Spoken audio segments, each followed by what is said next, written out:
Graça e paz, povo de Deus, cá estamos de volta para continuar estudando os princípios de interpretação bíblica. Agora já estamos chegando ao final. Hoje nós vamos estudar o princípio, a regra de número 23, são apenas 24 e eu tenho mais algumas considerações a fazer após a última regra. Estas regras que estamos estudando agora por último são os princípios teológicos de interpretação e vamos lá.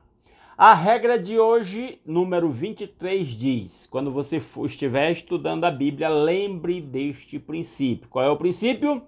Quando parecer que duas doutrinas ensinadas na Bíblia são contraditórias, aceite ambas como escriturísticas, crendo confiantemente que elas se explicarão dentro de uma unidade mais elevada. Entendeu esse princípio? Vamos explicar ele um pouco mais aqui, primeiro lendo a própria explicação do autor. E depois eu quero dar minha contribuição. Repetindo o princípio só para você lembrar. Há doutrinas bíblicas que parecem contraditórias. E há segmentos da cristandade que segue uma, outro segue outra, e essa briga se estende por séculos, né? Sem chegar a uma conclusão. O conselho dele é: aceite ambas as doutrinas como bíblicas, entendendo que nós não podemos compreender tudo aqui, mas que chegará no momento em que nós vamos ter uma compreensão daquilo que nos foi ensinado nas Escrituras, e nós vamos ver como essas coisas se conciliam. Vamos lá? Existe nas Escrituras certo número de aparentes contradições ou paradoxos. Aparentes porque na realidade não são. Parecem contraditórias porque a mente finita do homem não pode compreender a mente infinita de Deus. Essa frase é muito importante. A mente finita do homem não pode compreender completamente a mente infinita, eterna do nosso Deus. Então nós temos que entender que há coisas que nós não conseguimos ter uma explicação, não conseguimos conciliar, e quando aparentemente entra em conflito em relação a doutrinas bíblicas. Então tenhamos a humildade para admitir isso. Eu penso que essa postura é mais sábia do que ficar tomando um partido e brigando por uma coisa que não vai se concluir. Vamos lá? Eis alguns dos conhecidos paradoxos para a mente humana. O primeiro, mais famoso, a Trindade. Não servimos a três deuses, mas sim a um só Deus. Contudo, cada pessoa da divindade é plena e completamente Deus, e não apenas um terço de Deus. Ou seja, Pai, Filho e Espírito Santo, apesar de serem três, são um. Como conciliar isso? Em essência, podemos concluir que um mais um são iguais a 1, falando da Trindade. 1 mais 1 é igual a 1. No que diz respeito à Trindade. Na matemática, 1 mais 1 dá 3. Nenhuma ilustração humana pode explicar adequadamente este mistério teológico. Está inteiramente além da nossa compreensão.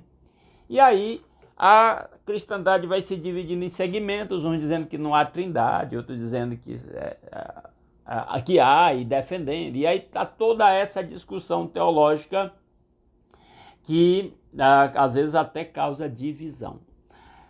E aí, em relação à trindade, tenhamos a humildade para crer que aquilo que a nossa mente humana não consegue conciliar agora, posteriormente nós vamos compreender. Segundo exemplo aqui, o primeiro foi a Trindade, né? O segundo exemplo de doutrinas que parecem conflitantes, contraditórias. As duas naturezas de Cristo. Jesus Cristo é Deus completo e homem completo. Ou, em outras palavras, é 100% Deus e 100% homem. Não é meio Deus e meio homem. Todavia, ele não é duas pessoas, mas somente uma. Outra vez, 1 mais 1 igual a 1. É complicado para a nossa mente humana, eu diria quase que impossível conciliar como alguém pode ser ao mesmo tempo divino e ao mesmo tempo humano, 100% divino e 100% humano, sendo uma única pessoa. É uma aparente contradição de uma doutrina bíblica, e essas doutrinas todas dá para deduzir da própria Bíblia. Não dá para chegar ao nível de conciliação, por causa da limitação do nosso entendimento, certo? Outro exemplo, terceiro exemplo, a origem e existência do mal. Em termos lógicos, a mente humana deduz que de duas coisas uma deve ser verdadeira. Ou Deus criou o mal, ou este lhe é coeterno. A Bíblia nos induz a crer que nenhuma destas é verdadeira, é um mistério e muito discutido. Deus criou o mal? Ou o mal é coeterno com Deus, se ele existe só por si mesmo, né? É um outro dos mistérios que há uma aparente contradição que a nossa mente não consegue chegar a uma conclusão definitiva e lógica, mas o cristão continua crendo no que a palavra de Deus diz e apesar de não poder explicar isso, vamos dizer assim, matematicamente ou cientificamente ou logicamente, cremos que lá na frente nós vamos compreender.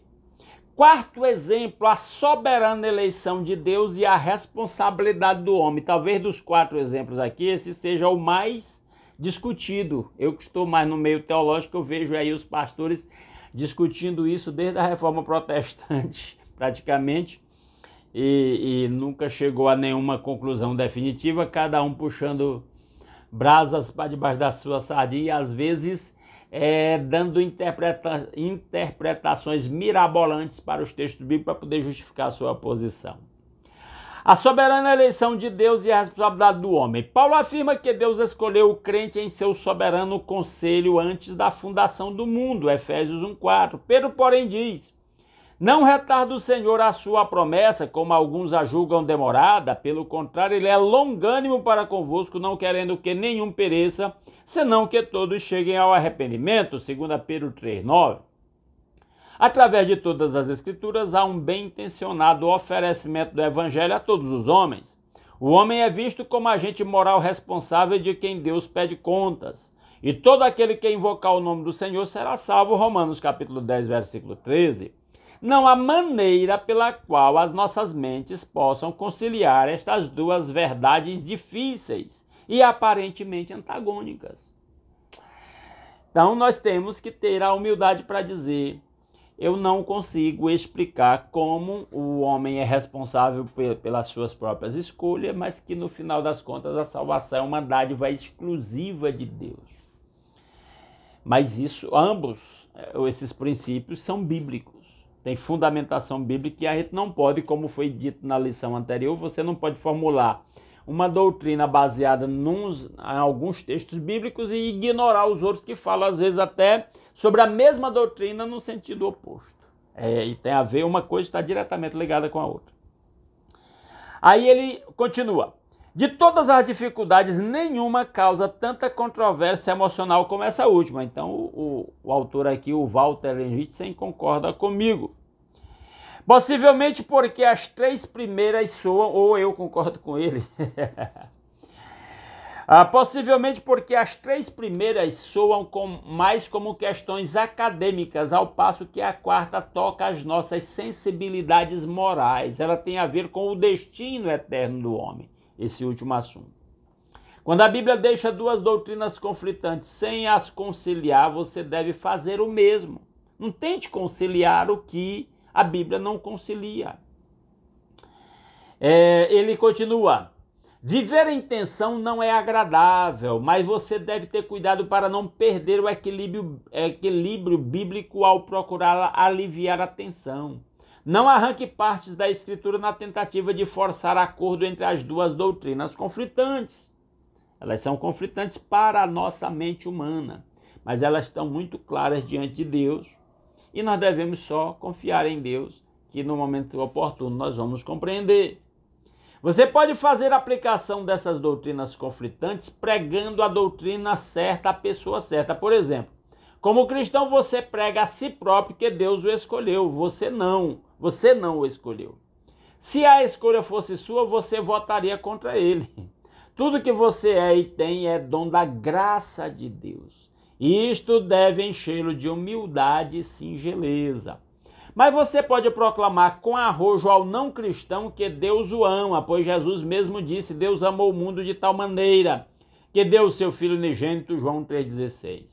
Nossa lealdade não é primeira e primordialmente a um sistema de teologia, mas às próprias Escrituras. Quando você interpretar a Bíblia, não permita que a lógica humana a faça dizer nem mais nem menos do que de fato ela diz. Então eu prego para o incrédulo que ele precisa se converter e que a responsabilidade da rejeição é dele. Mas eu, convertido, eu entendo que fui alcançado exclusivamente pela graça de Deus.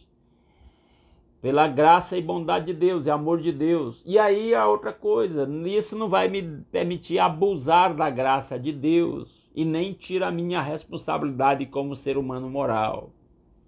Na proporção em que as Escrituras falam com clareza, você pode falar com clareza. Quando as Escrituras fazem silêncio, você deve ficar em silêncio, ter humildade para ficar em silêncio. Onde a Bíblia ensina duas doutrinas conflitantes, você deve seguir o exemplo dela e sustentar ambas, mantendo cada uma em perfeito equilíbrio com a outra. Então tenhamos humildade para aceitar aparentes contradições de doutrinas bíblicas insolúveis para a mentalidade humana, a humildade para reconhecer que é assim e que no momento certo Deus nos esclarecerá. Amém? É isso aí, a gente discute os pormenores disso lá no nosso grupo de WhatsApp. Se você que está assistindo esse vídeo aí pela primeira vez nessas aulas não está no nosso grupo de WhatsApp e queira fazer parte, é só mandar uma mensagem para mim no WhatsApp que está na descrição do vídeo aqui ou no comentário fixado, pedindo para entrar no grupo que eu coloco. Teremos muito prazer em tê-lo lá no nosso grupo de discussão. Ok? Grande abraço a todos, até a próxima aula, que é a última deste livro.